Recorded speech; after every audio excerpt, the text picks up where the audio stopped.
view. Then, he's the Republican presidential candidate that even has some of the Democrats on his side. And would you believe he's a gynecologist, too? Today, Congressman Ron Paul is joining the ladies for a debate of their own. He is the Republican presidential candidate that even has some of the Democrats on his side.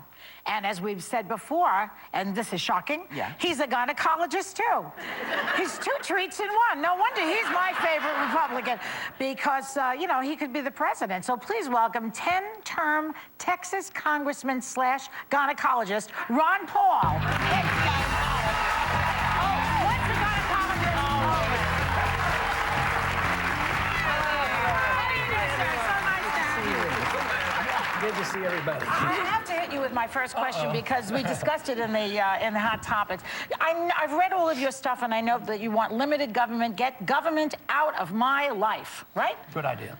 What about Roe v. Wade? I don't want the government telling me what to do with my body. How do you justify that? I think the question is whether a baby that is unborn, that weighs 8 pounds, 7th or 8th month of gestation, has any rights. Oh, is it a person? But what about the first month, you know, when you usually get an abortion? You're not for all abortion. I don't know. It would have to come up in the specific case. Then the line, so you don't want me to do an abortion on somebody that has an 8-pound normal baby? No, of course not. Okay, but so you're not for abortion, really? No, wait a minute. But if the woman wants to abort a baby at 8 months, something's wrong, either with her mental state or her health. So but the law says they can do that. Yeah, but the law should... If it's her body, why can't she do it? Shouldn't it be between the doctor and the woman? That's not exactly true, sir. That's not exactly true. There is a limit as to when you can have an abortion. I believe that's the truth. All the way through the 3rd trimester. I don't think so anymore. Yeah, that's right. Partial birth. Yeah. Roe versus Wade allows it in the 3rd trimester. It dictates to the doctor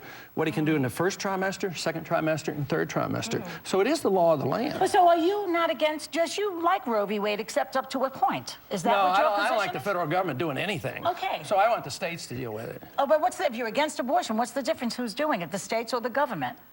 Well, there's a big difference because the Constitution doesn't give them... the states don't deal with murder and violence. Okay, so it's not a moral position. It's more of a political position. It's a legal position. It means if the states deal with it, position because I honor and respect the rights of the mother, but your home too. Your home is your castle.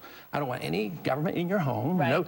No searches without warrants. Right. Of course. No cameras. But you can't kill your baby in your home. Well, no, but that's murder. That's different. Okay, but somebody sees this. As a physician, I've been trained to bring life into the world. And if I do harm to the baby, I get sued. So the baby is alive and has what rights? Well, let me ask you this. So, right? Of course, but that's a very unusual. But that's such an unusual situation. We're talking about girls who are in trouble and they want to have an abortion in the first month. Would you be happy with a law that says abortion should be done no later than at 6 weeks gestation? Look, I'm not happy with abortion, period. You know, I don't nobody is. Nobody is, well, but that's not the point. idea. But here's my question. If you make a decision that this is where you need to go, because as I said to somebody else earlier on this show, no one makes this decision lightly. This is not something somebody says, oh, I think I'll go get this. This is not a fun thing to go do. So if someone has come to that place to make that decision, it's because they really feel like it needs to be there. Now, I think you should be able to get some help if you're reaching out for somebody like that. What bothers me is that there is no one who says, here's what we can do, because, you know, you have all these children. What are we going to do with them? If everybody has the kids, the churches don't want to take them. Nobody wants to put them in the thing. No, I want to finish the thing, period. Well, the question is whether abortion should be done on demand and who controls it. What you're saying is a very difficult problem that we can deal with.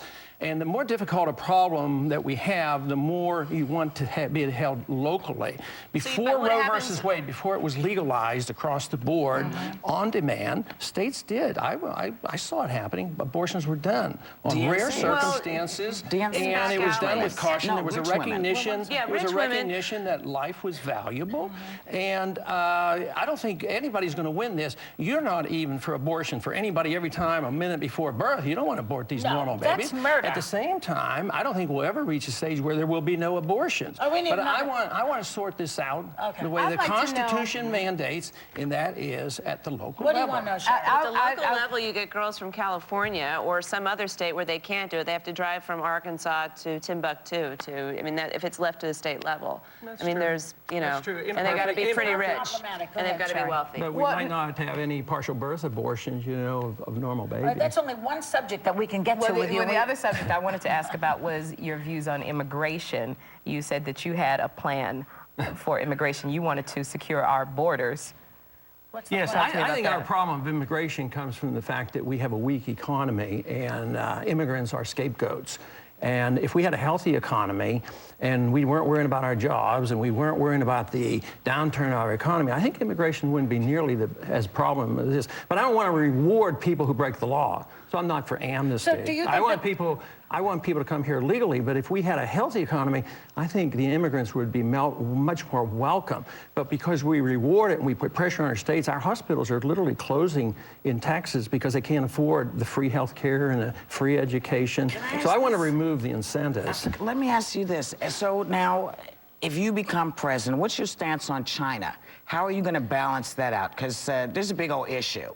And one of the things I've not heard anybody say is, here are the issues with China. This is what I'm going to do to make sure that the things that have been happening are not going to happen again. And the other part of this question is, if you feel so strongly about immigration, how are you going to get all these big companies in this country to stop shipping all the jobs across the water to other places, and so people can get their jobs back and stop blaming it on the illegal immigrants? Okay. I would treat China like every other country. I want to be friends with country. I don't want to intimidate them. I don't want to put sanction on them. I want to not fight with them, and I want to trade with them. But the China probably is a consequence of a lot of our failed economic problems here. Our jobs leave because we overtax and we overregulate, and also it's a currency problem. We've been able to print money and export our money. Why work for a living? Why have production here at home if the world's still accepting our dollars? So why not just buy our stuff from overseas? That's part of the problem, except that's changing because the dollar's going down, and that is one of the most serious threats we're facing today in our economy, is the weakness of our dollar. Is there another Republican? Now, you probably are not going to win, and you know that, right? No, I don't know that. I'm sorry. I don't mean to be negative. I'm sorry, because it's very hard. He's got front runners all over the place. Those pro-war people to win? No, I don't. We don't. I don't. That's why I like you. My question is there any other person running that you would vote for if you were not running yourself? It would be difficult. As long as they... A gun to your head, who is it going to be? You mean in the Republican primary? Both. No. Both. Right now, well, if they come around endorsing my anti-war views and pro-free markets and sound money, yeah, I would consider it, but I don't have anybody now that I could vote Nobody for. yet. I'll have to keep talking to them. Congressman Paul, thank you so much. We wish we could have more time with you because we got so many questions, and we just thank you so much. We will be right back.